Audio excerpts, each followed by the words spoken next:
This is Scott the Fix-It Guy. Today we have a older style Maytag dryer that is not spinning anymore. We can hear the motor running, so we know that the fault is a broken belt. And these belts last a long time, so this may have broken at about maybe the 12th year mark. So we have it unplugged, and we're going to take out a couple of screws here in the front. And they're kind of hard to get to because they're pointing down at 45 degrees. So you can either use this angle tool, or you can tilt the dryer back a little bit to give you access with your Phillips head screwdriver to take these out. Once you get them out, you pull the whole front panel towards you to about 45 degrees, and then the upper clips release. Then you can just take the whole panel and move it to your left. You don't have to disconnect those wires. You can just keep them there and just keep the panel out of the way. You can disconnect the wires if you like for the door switch. And now we're going to take off this front part called the bulkhead. Oh, here's the old belt finally broke.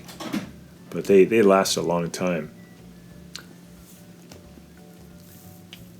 And to get the bulkhead off, we just have to remove 4 screws that are on the 4 different corners.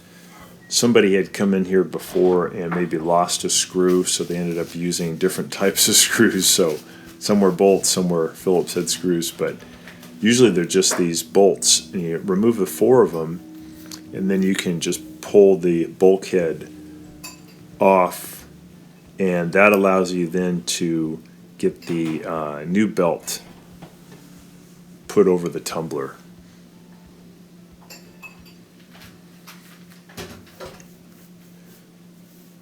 So it's kind of weird with this model. It seems counterintuitive, but you put the cloth side of the belt against the tumbler instead of the rubber side. This just shows you kind of how it goes over the idler wheel and over the motor pulley. It's a little bit different from the modern dryers. The weirdest part again though is you put it on kind of backwards. So again, the cloth side faces the tumbler, the metal tumbler, and the rubber part faces out. And this shows how it goes over the motor pulley and then loops over the spring-loaded idler wheel, and then it goes up over the tumbler. So I'm going to just put it in over the tumbler and kind of work it back, lift up the tumbler a little bit, and then get it back over where the motor hangs out near the back. You'll actually feel there's a ridge back there, and I like to put it into the ridge when I first put it on. Here, if you look carefully, you can see the number on the belt. Once we get it over the motor pulley, we actually get it out of that groove, but it's just good to put it on there initially because it takes a little bit of the tension off and makes it easier to put on. So again, I'm reversing the belt, putting the cloth side on first, getting it back there, working it over all these obstacles at the bottom to get it near the back. There's 2 ways you can do this. You can come at it from the back to get it over the motor pulley. Another way you can do it though is interesting. You can pull the whole tumbler towards you to create some space, get a flashlight back there, and then you can look at what's going on, and you can do the putting the belt over the idler wheel and the pulley from this angle. So you've created about maybe 8 inches of space. So I got it over the motor pulley. I'm pulling the idler wheel to my left, taking the spring tension off so I can put it over that wheel. Again, here's a picture of what it'll look like. This is looking at it from the back. So the cloth side is rubbing against the white idler wheel, and the rubber part is touching the metal pulley on the motor. If you have it that way, you did it correctly. And now I've got it in a position. I'm going to push the tumbler back in so it's resting on its rear wheels. I have to lift up a little bit because it's under spring tension. And then I'll reach back and I'll pull it toward me a little bit by about 2 inches to get it out of the groove that it's stuck in. I don't want it to be in that groove because then it won't line up correctly with the motor pulley. I'm going to bring the whole belt toward me a little bit. It's under some tension, so I'm just going to move it like a few inches at a time toward me, and then I'll turn the tumbler a little bit and move it a little bit further.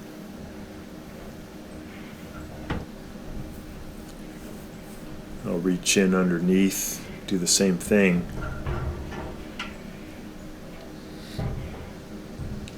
And I'm just trying to get it out. You can see that groove.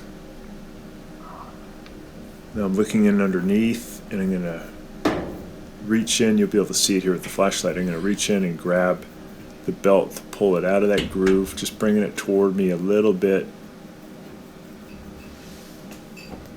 And I'm making sure that the cloth side of the belt is facing to the tumbler. There we go.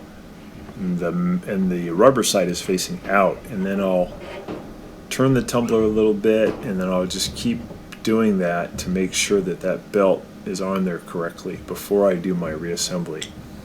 Sometimes these get kind of twisted as you do the procedure, so I'm making sure that it's untwisted. I'm turning it and just making sure that that belt is on there correctly.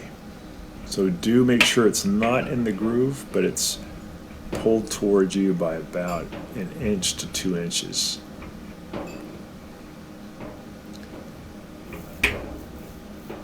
Just make it do a whole 360-degree rotation. You can see underneath as I'm spinning it now, I'm making sure that it's riding really well on the idler wheel and that it's not going to slip off. It'd be a pain in the neck if you did all this without this part of the procedure, reassembled it, and then when you started it would slip off. Be no fun. So make sure that it's really on there by doing this test. And then it's okay to put the bulkhead back on.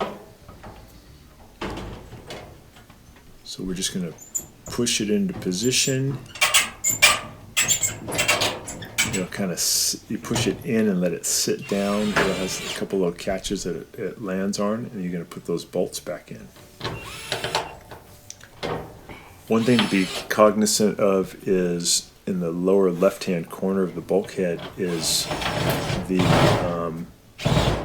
air ducting that hooks up to the blower fan, and there's a felt seal that makes it almost an airtight seal with the blower housing. You got to make sure that that has gone on there. I'm looking in there and I'm seeing that it's not quite on there, so I'll use a standard head screwdriver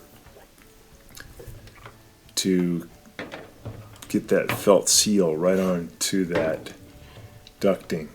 There we go. And then I'll push the ducting all the way in.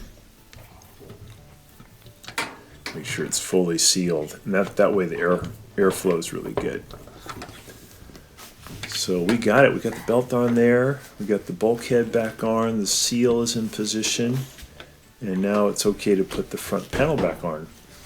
And we do that by getting it in the basic position and then tilting it about 45 degrees so the upper clips engage first. We push it up in and then let it hinge down. And then we put in those 2 Phillips head screws, coming in at about a 45-degree angle. Again, if you want to put the belt on, you have to put it on from the front, but to loop it over the motor pulley, there's a little access panel on the back. You can do it from back there. It may be easier. So plugged it in, started it, and it's spinning great. Might get another 12 years out of this belt. Just going to test it again. There we go. So I hope this has been helpful to you, and please subscribe to our channel when you get a chance. Thanks a lot.